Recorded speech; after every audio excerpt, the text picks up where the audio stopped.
Bonjour, bienvenue à toi sur cette vidéo. Aujourd'hui on va voir comment rendre des plans filmés au téléphone beaucoup plus stylés, avec un rendu beaucoup plus professionnel grâce à des techniques de montage, etc. C'est parti.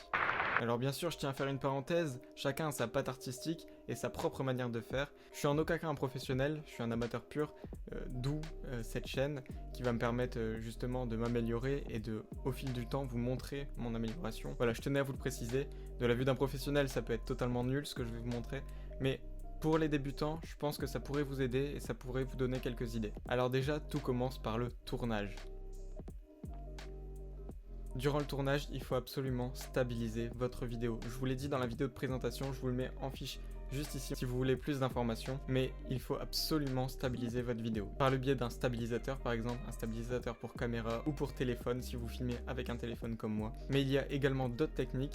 Je vous renvoie vers une vidéo d'Olivier Schmidt, désolé si j'écorche le prénom, où il explique différentes techniques, différents tips à faire avec votre téléphone. Là aujourd'hui on va principalement se concentrer sur le montage de la vidéo. Alors également au mieux il vous faudrait préparer votre vidéo à l'avance, chaque plan, etc. Moi je n'ai pas pu préparer ça, mais à notre niveau on peut s'en passer. Alors on va directement passer sur Premiere Pro pour voir tout ça.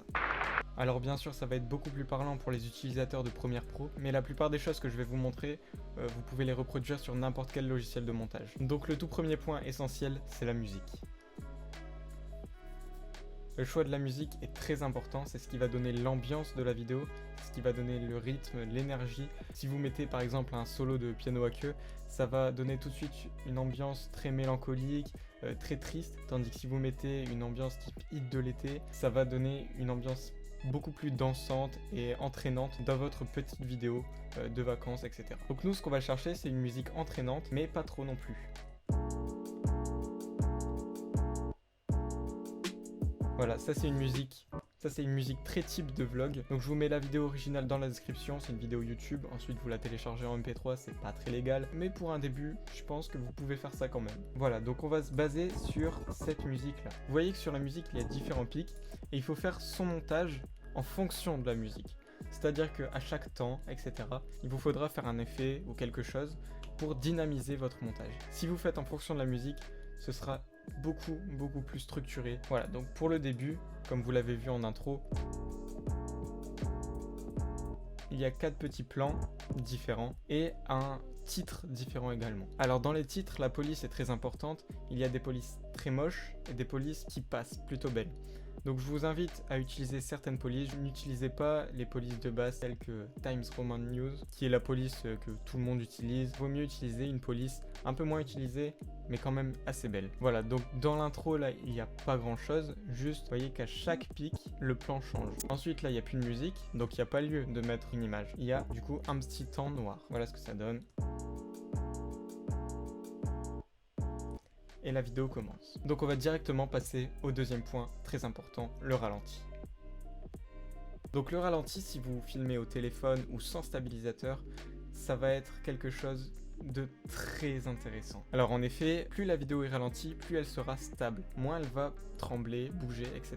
Dans quasiment tous les plans de cette petite séquence que je vous ai montré au début, la vidéo est ralentie à 50%, 25%, des fois 60%, ça dépend. Par exemple, vous pouvez voir juste ici que cette partie-là a été ralentie à 25%. Si on zoome un peu, celle-ci à 50%. Celle-ci également à 50%. Ça va donner un visuel beaucoup plus smooth et beaucoup plus regardable. C'est beaucoup mieux en tout cas. Après, je suis conscient que tous les téléphones ne filment pas en 50 images par seconde. 50, 60, ça dépend de la norme. Mais il existe dans Premiere Pro un outil permettant de faire des faux ralentis en créant des images entre d'autres images pour pouvoir rendre un truc beaucoup plus fluide. Donc moi je filme en 60 images par seconde, donc je peux faire au maximum des 50% au ralenti. Mais comment j'ai fait cette première partie en 25%? Bah, tout simplement, j'ai fait un faux ralenti. On peut le voir par exemple ici qu'il y a des bugs, mais c'est parce que sur les fluides ça marche pas beaucoup. Et vu que ce plan n'est pas très long, c'est pas grave si le ralenti n'est pas si beau que ça. Vous voyez que ça rend quand même assez bien. Ici il n'y a pas de faux ralenti, c'est pour ça que c'est beaucoup plus joli à l'image. Voilà, donc surtout si vous faites des vidéos et que vous pouvez utiliser du ralenti, utilisez-le. Si vous utilisez Premiere Pro, n'hésitez pas à utiliser le faux ralenti pour certains plans, ça pourrait être vraiment très cool. Le troisième point que je vais voir avec vous, c'est les transitions. Donc vous pouvez faire des transitions très simples comme des transitions très compliquées. Par exemple, ici, il y a une transition super simple. Vous voyez, il y a le maillot à gauche, il atterrit à droite. C'est une transition très simple d'un plan à un autre. On se cale sur le temps de la musique et on change de plan au bon moment. Voilà une deuxième transition très simple, voilà, d'un plan à un autre.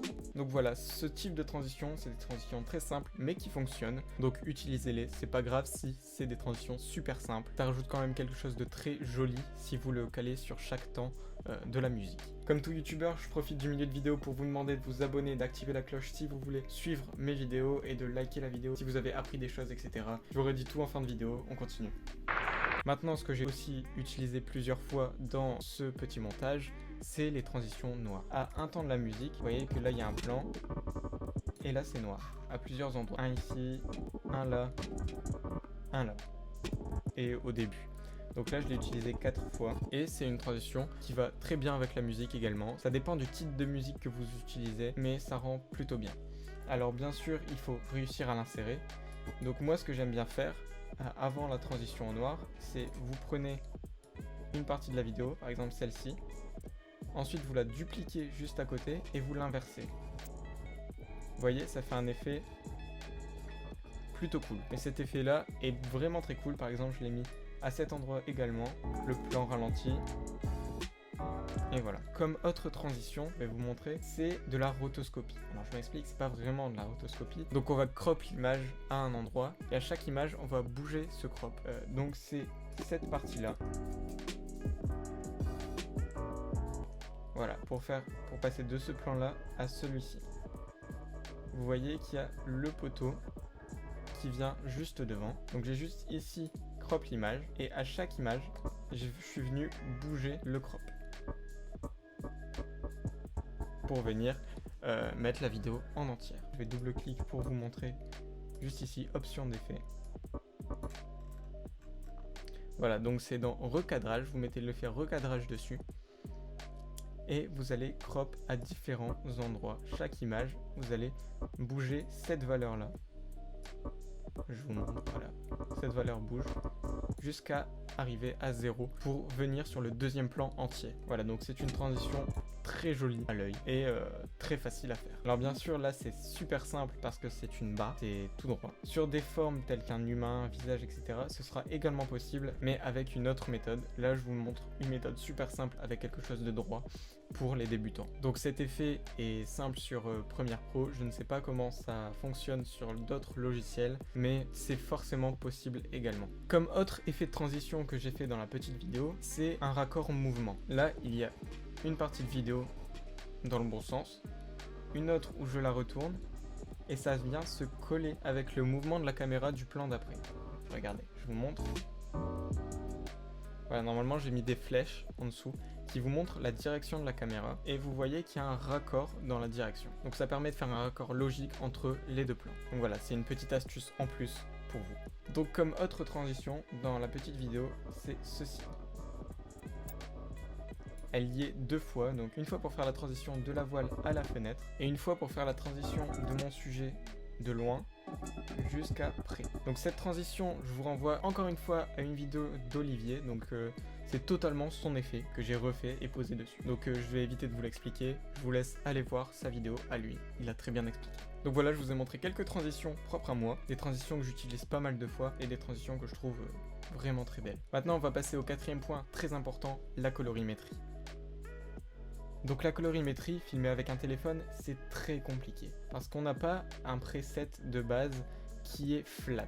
Donc un preset flat, c'est une image qui est un peu grisâtre, désaturée, qui permet d'avoir beaucoup d'informations dans l'image. Avec un téléphone, on n'a pas cette option, mais il faut quand même rajouter une colorimétrie par au-dessus. Ça permet de donner à l'image vraiment son aspect esthétique. J'ai fait un calque d'effets avec mes différents réglages de couleurs.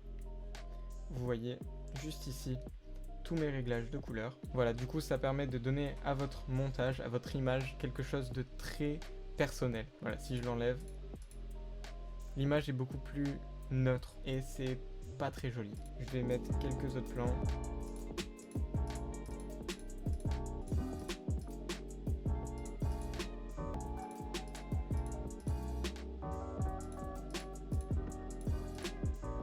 Donc voilà, la colorimétrie est très important et ça permet vraiment de donner à votre image quelque chose en plus. Si vous n'avez pas cette option de colorimétrie, là elle est directement intégrée dans Premiere Pro. C'est pas grave, vous pouvez faire sans, mais c'est vraiment un plus à ne pas négliger. Si vous avez cette possibilité, faites-le. Voilà, donc toutes ces astuces permettent d'aboutir au montage final, je vous le remets.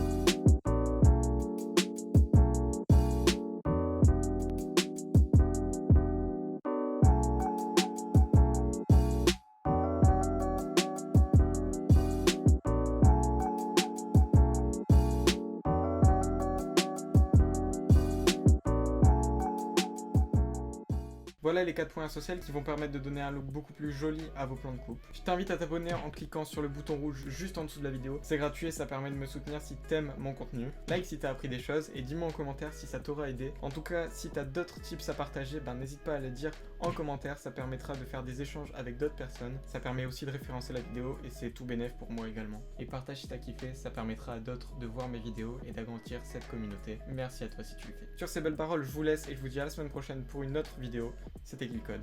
Bye.